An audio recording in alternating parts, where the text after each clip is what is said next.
Jour 10 pour créer et gérer tes réseaux sociaux en tant qu'auteur ou créateur littéraire. Aujourd'hui, on parle des bonnes pratiques à adopter pour durer. Avant de commencer, salut, moi c'est Nora, j'ai challenge d'écrire 3 livres en 6 mois et tu es actuellement sur la dernière vidéo de cette série qui consiste tout simplement à donner des petits tips en termes de communication. Si t'as pas vu les autres, je t'invite à aller les voir et pour ceux qui sont encore là, c'est parti.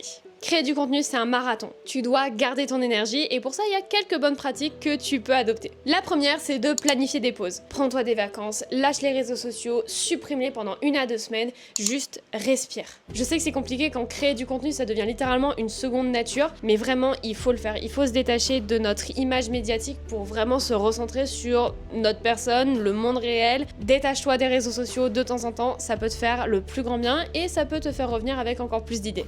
Accepte de tester et accepte de ne pas avoir les résultats que tu veux. Les réseaux sociaux, c'est du essai-erreur. Clairement, il n'y a pas de science exacte, les algorithmes sont encore trop opaques pour qu'on sache exactement quel contenu fonctionne. Donc, accepte de parfois faire un méga concept qui t'a demandé des heures et qui fonctionne pas. Sois toi-même. Les gens adorent l'authenticité sur internet. On est très loin des réseaux sociaux des années 2010 où tout le monde avait une vie parfaite. Aujourd'hui, l'authenticité prime là-dessus, donc montre un petit peu tes moments de down, montre un petit peu les leçons que tu apprends au fur et à mesure. Ne cherche pas à montrer que ce qui est parfait, montre aussi tes galères, ça attirera beaucoup plus de gens qui se sentiront connectés à toi. Et enfin, entoure-toi de gens qui créent aussi. Il y a des communautés en ligne, il y a des formations qui t'offrent accès à des groupes, Discord, WhatsApp, etc. Mais si tu as envie de commencer gratuitement, il y a mon Discord, l'étagère, que tu peux retrouver en bio. Dessus, on a des lecteurs, des auteurs et des créateurs littéraires. Donc si tu as envie de commencer ton chemin sur les réseaux sociaux et t'entourer de personnes qui y sont déjà, n'hésite pas à nous rejoindre. En bref, ta com, que tu sois créateur littéraire ou auteur, c'est pas juste un compte Instagram, c'est pas juste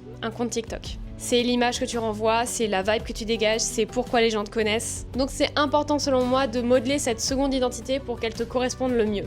On est à la fin de cette série de vidéos, j'espère en tout cas qu'elle vous aura plu ou tout du moins qu'elle vous aura aidé. Si vous avez des questions annexes au sujet des réseaux sociaux ou de la création de contenu, n'hésitez pas à me les poser en commentaire, peut-être que je ferai une saison 2. Et si vous voulez aller encore plus loin, je vous invite à vous inscrire à ma newsletter puisque dedans je partage très régulièrement des backstage, des tips, des nouveaux logiciels que je teste et tout simplement un peu plus de mon processus créatif que je montre pas forcément sur les réseaux sociaux. En plus, en 2026, il y a plein de surprises qui arrivent, donc je vous invite à la suivre si tout simplement vous voulez un petit peu plus de contenu à ce niveau-là. D'ici à la prochaine vidéo, je vous souhaite le meilleur. On se retrouve dans mon challenge d'écrire 3 livres en 6 mois et si tu veux suivre cette aventure-là, abonne-toi!